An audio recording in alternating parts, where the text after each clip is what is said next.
5. The Vicious Cycle. How it finally broke a Southerner's obstinacy and destined the salesman to start AA in Philadelphia. January 8th, 1938. That was my D-Day. The place, Washington, D.C. This last real merry-go-round had started the day before Christmas, and I had really accomplished a lot in those 14 days. First, my new wife had walked out, baggage, and furniture. Then the apartment landlord had thrown me out of the empty apartment, and the finish was the loss of another job. After a couple of days in dollar hotels and one night in the pokey, I finally landed on my mother's doorstep, shaking apart, with several days' beard and, of course, broke as usual. Many of these same things had happened to me many times before, but this time they had all descended together. For me, this was it. Here I was, 39 years old and a complete washout. Nothing had worked. Mother would take me in only if I stayed locked in a small storeroom and gave her my clothes and shoes. We had played this game before. That is the way Jackie found me, lying on a cot in my skivvies with hot and cold sweats, pounding heart, and that awful itchy scratchiness all over. Somehow I had always managed to avoid DTs. I seriously doubt I ever would have asked for help, but Fitz, an old-school friend of mine, had persuaded Jackie to call on me. Had he come 2 or 3 days later, I think I would have thrown him out, but he hit when I was open for anything. Jackie arrived about 7 in the evening and talked until 3 a.m. I don't remember much of what he said, but I did realize that here was another guy exactly like me. He had been in the same laughing academies and the same jails, known the same loss of jobs, same frustrations, same boredom, and the same loneliness. If anything, he had known all of them even better and more often than I. Yet he was happy, relaxed, confident, and laughing. That night, for the first time in my life, I really let down my hair and admitted my general loneliness. Jackie told me about a group of fellows in New York, of whom my old friend Fitz was one, who had the same problem I had, and who, by working together to help each other, were now not drinking and were happy like himself.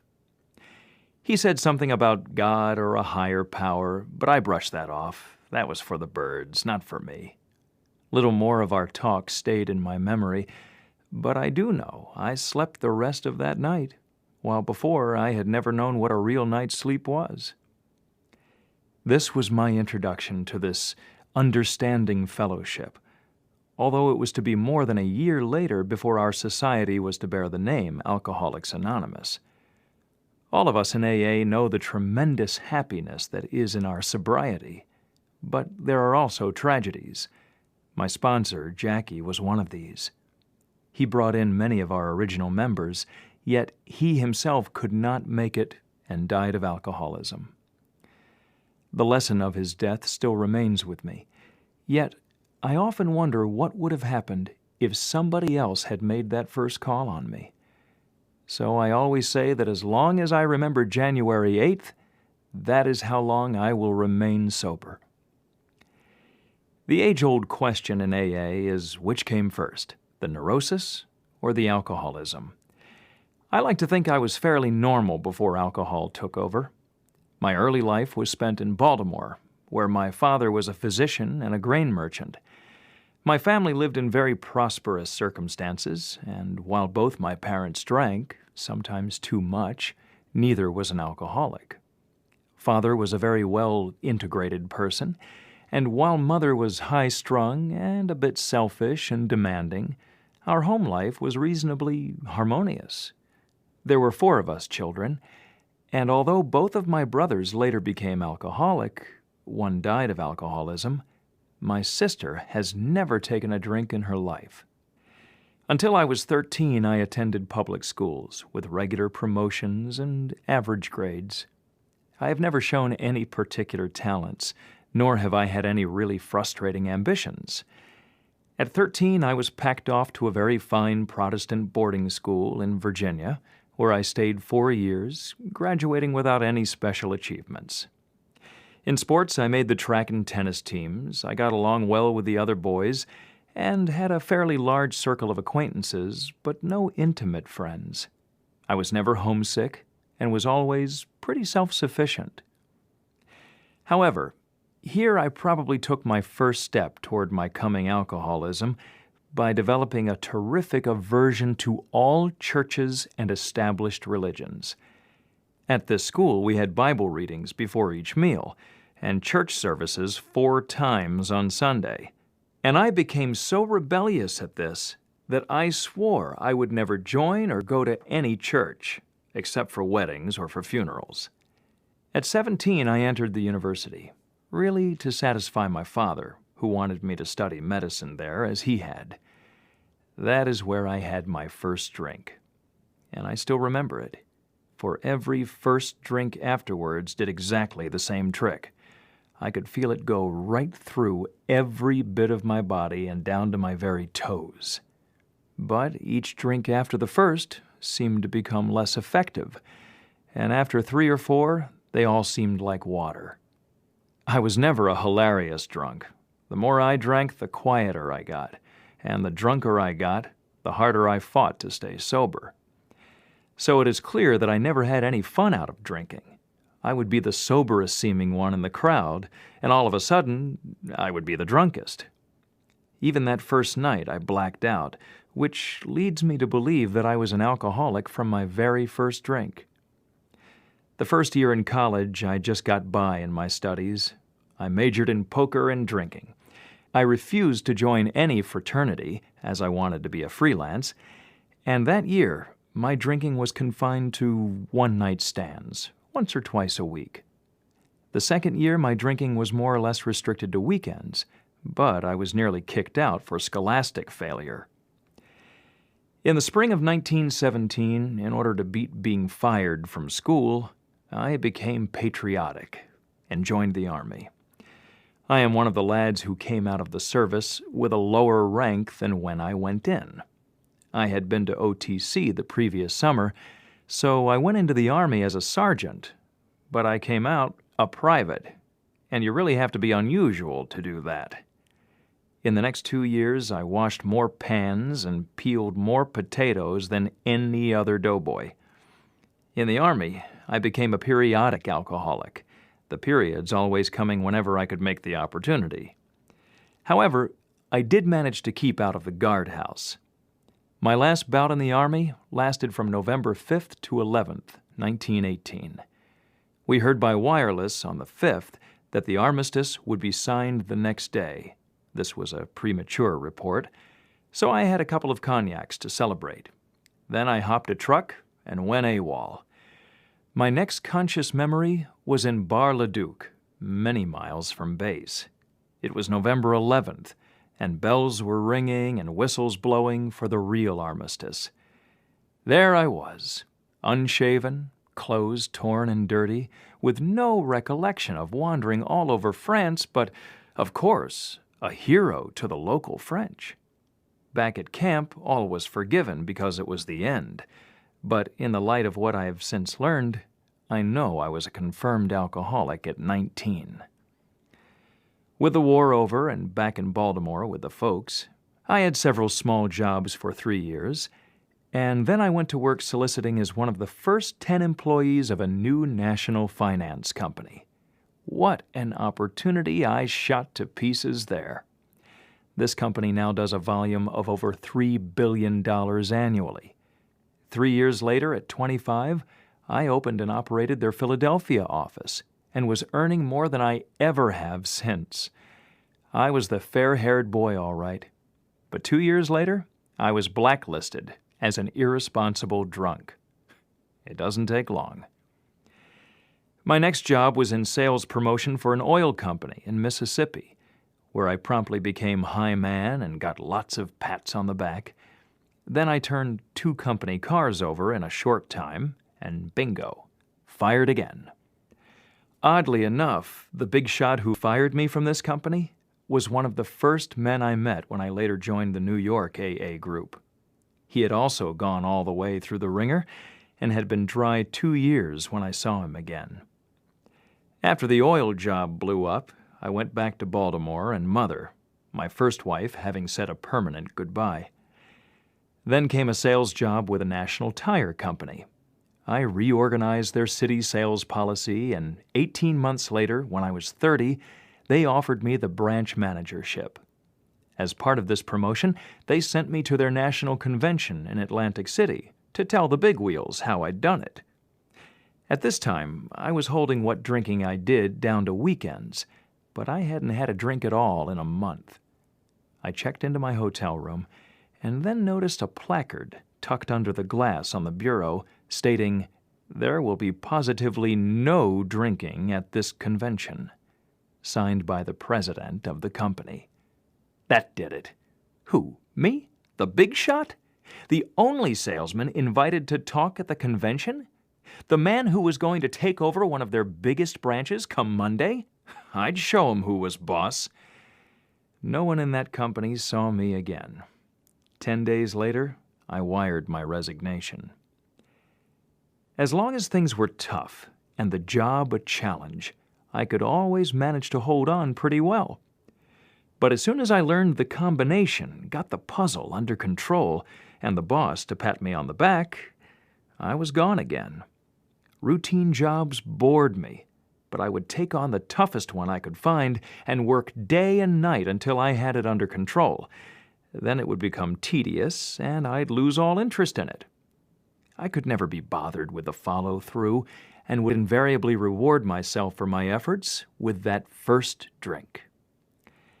After the tire job came the 30s, the Depression, and the downhill road. In the 8 years before AA found me, I had over 40 jobs, selling and traveling, one thing after another, and the same old routine. I'd work like mad for 3 or 4 weeks without a single drink, save my money, pay a few bills, and then reward myself with alcohol. Then I'd be broke again, hiding out in cheap hotels all over the country, having one-night jail stands here and there, and always that horrible feeling, what's the use? Nothing is worthwhile. Every time I blacked out, and that was every time I drank, there was always that gnawing fear, what did I do this time? Once I found out.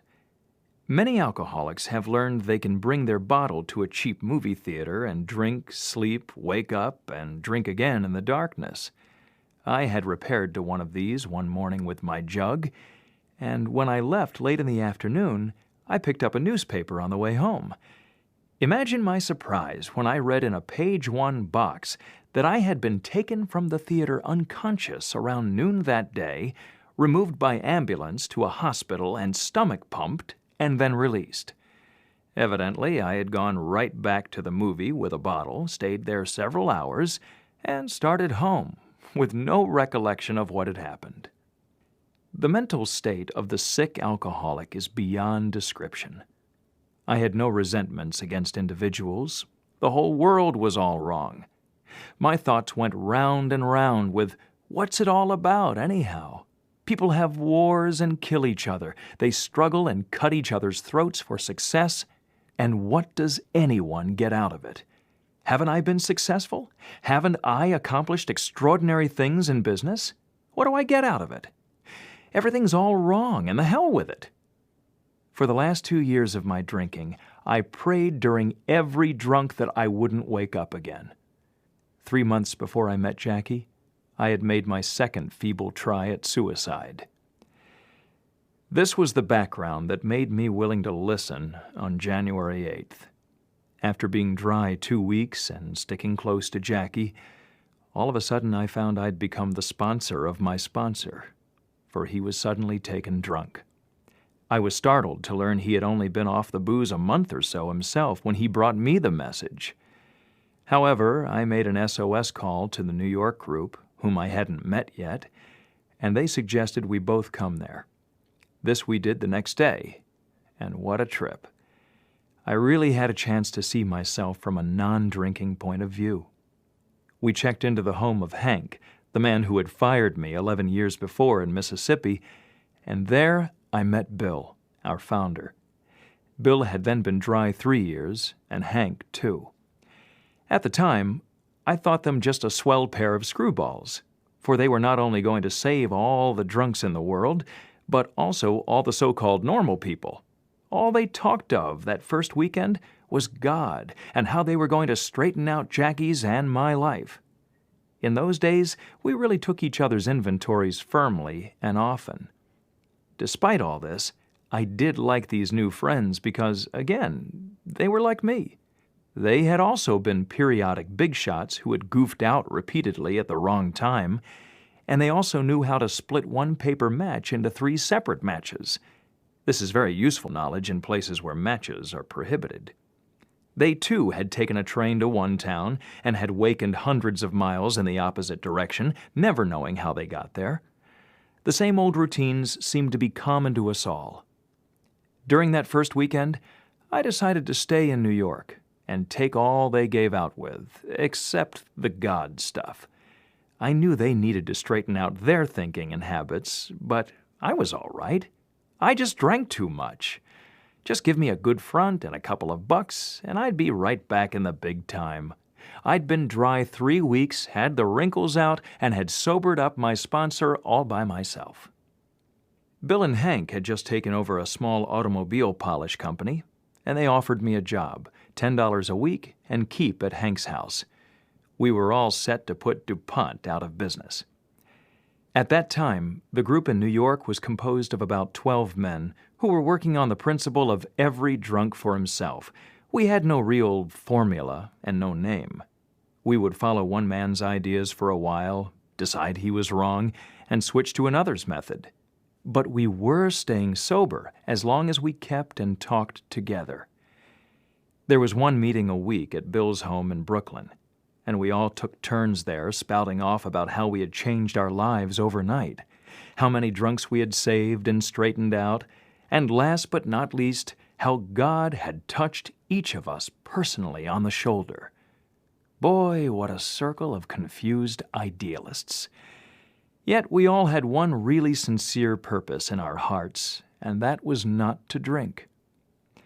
At our weekly meeting, I was a menace to serenity those first few months, for I took every opportunity to lambaste that spiritual angle, as we called it, or anything else that had any tinge of theology. Much later, I discovered the elders held many prayer meetings hoping to find a way to give me the heave-ho, but at the same time stay tolerant and spiritual. They did not seem to be getting an answer, for here I was, staying sober and selling lots of auto polish, on which they were making 1,000% profit. So I rocked along my merry independent way until June, when I went out selling auto polish in New England. After a very good week, 2 of my customers took me to lunch on Saturday. We ordered sandwiches, and one man said, 3 beers. I let mine sit. After a bit, the other man said, 3 beers. I let that sit too. Then it was my turn. I ordered 3 beers. But this time it was different. I had a cash investment of 30 cents, and on a $10 a week salary, that's a big thing. So I drank all 3 beers, one after the other, and said, "I'll be seeing you, boys," and went around the corner for a bottle. I never saw either of them again. I had completely forgotten the January 8th when I found the fellowship, and I spent the next 4 days wandering around New England half drunk, by which I mean I couldn't get drunk and I couldn't get sober. I tried to contact the boys in New York, but telegrams bounced right back, and when I finally got Hank on the telephone, he fired me right then. This was when I really took my first good look at myself. My loneliness was worse than it had ever been before, for now even my own kind had turned against me. This time it really hurt, more than any hangover ever had. My brilliant agnosticism vanished, and I saw for the first time that those who really believed, or at least honestly tried to find a power greater than themselves, were much more composed and contented than I had ever been, and they seemed to have a degree of happiness I had never known. Peddling off my polish samples for expenses, I crawled back to New York a few days later in a very chastened frame of mind. When the others saw my altered attitude, they took me back in. But for me, they had to make it tough. If they hadn't, I don't think I ever would have stuck it out. Once again, there was the challenge of a tough job, but this time I was determined to follow through. For a long time, the only higher power I could concede was the power of the group. But this was far more than I had ever recognized before, and it was at least a beginning. It was also an ending, for never since June 16, 1938, have I had to walk alone. Around this time, our big AA book was being written, and it all became much simpler. We had a definite formula that some 60 of us agreed was the middle course for all alcoholics who wanted sobriety, and that formula has not been changed one iota down through the years. I don't think the boys were completely convinced of my personality change, for they fought shy of including my story in the book. So my only contribution to their literary efforts was my firm conviction, since I was still a theological rebel, that the word God should be qualified with the phrase, "as we understand him," for that was the only way I could accept spirituality. After the book appeared, we all became very busy in our efforts to save all and sundry, but I was still actually on the fringes of AA. While I went along with all that was done and attended the meetings, I never took an active job of leadership until February 1940. Then I got a very good position in Philadelphia and quickly found I would need a few fellow alcoholics around me if I was to stay sober. Thus, I found myself in the middle of a brand new group. When I started to tell the boys how we did it in New York and all about the spiritual part of the program, I found they would not believe me unless I was practicing what I preached. Then I found that as I gave in to the spiritual or personality change, I was getting a little more serenity. In telling newcomers how to change their lives and attitudes, all of a sudden I found I was doing a little changing myself. I had been too self-sufficient to write a moral inventory, but I discovered in pointing out to the new man his wrong attitudes and actions that I was really taking my own inventory, and that if I expected him to change, I would have to work on myself too. This change has been a long, slow process for me. But through these latter years, the dividends have been tremendous. In June 1945, with another member, I made my first and only 12th step call on a female alcoholic, and a year later, I married her. She has been sober all the way through, and for me, that has been good. We can share in the laughter and tears of our many friends, and most important, we can share our AA way of life and are given a daily opportunity to help others. In conclusion, I can only say that whatever growth or understanding has come to me, I have no wish to graduate.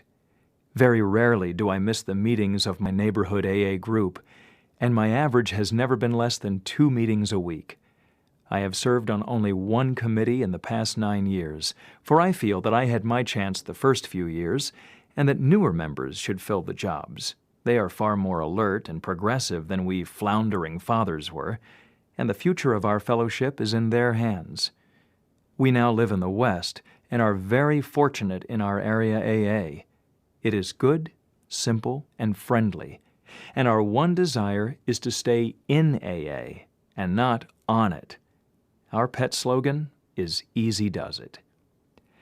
And I still say that as long as I remember that January 8th in Washington, that is how long, by the grace of God as I understand Him, I will retain a happy sobriety.